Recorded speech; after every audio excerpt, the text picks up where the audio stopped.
Well, we just heard from an expert in the field of grief and emotional and mental health. Another enormous burden that was weighed on the shoulders and minds of society is that being carried by our single parents. Joining us on the challenges and help that's out there is Sara, CEO of the Jewish Family Services of Greater Charleston. Thank you for joining us. Yesterday was Single Parents Day, and if any of us, which I think most of us know, a single parent having to deal with a pandemic on top of that has just been a tremendous challenge.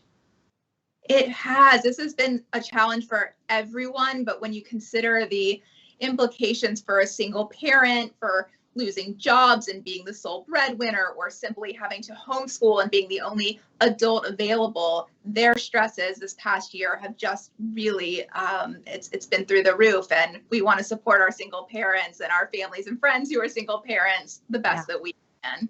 Maybe we can scratch the surface and talk about what some of those challenges have been.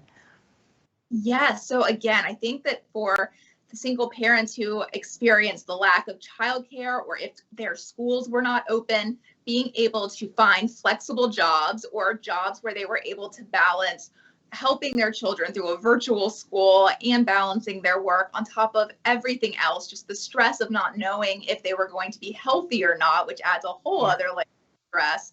They really just had to juggle so much this past year. And let's talk about some numbers here. There are currently almost 14 million single parents in our country. How many of those are dads and how many of those are moms? Yes, so about 80% of single parents are women. And so you think about that, about the single moms who are out there, and you look at the job force where they're already on the whole making less money than men, they're more at risk for having financial troubles, which again just adds to this burden of being able to provide for their family while also taking care of their own emotional and physical needs. You know, there was a really sad story that came out of Ohio a month or so ago of a single mother, young single mother, who she was caught between a rock and a hard place. She had to go to work because she needed to earn a living, but she also had a toddler and a 10-year-old that she had to leave at home with no one to look after them.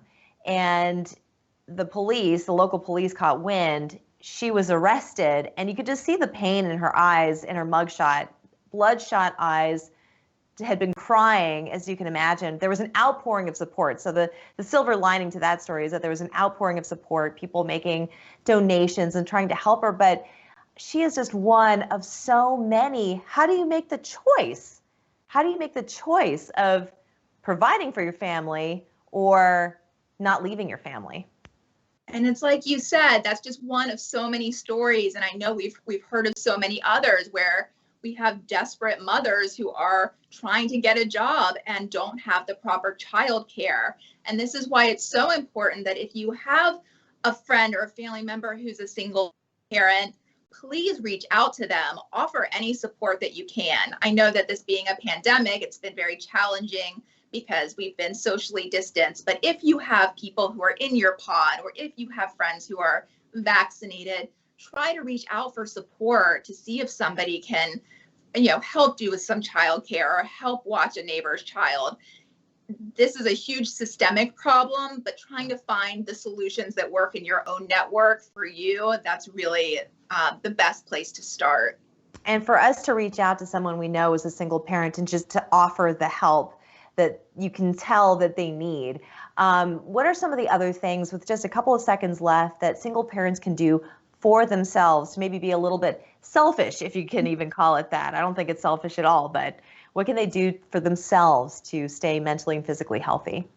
Yes, well, luckily, self-care is all over the news, but self-care is so much more than just taking a bubble bath. Self-care looks like getting an online therapist. The one upside of this pandemic is that online therapy is great for virtual family because they don't need to have that childcare, and setting boundaries to protect yourself, protect your energy, and just to remember to give yourself grace. We are all living through a global pandemic.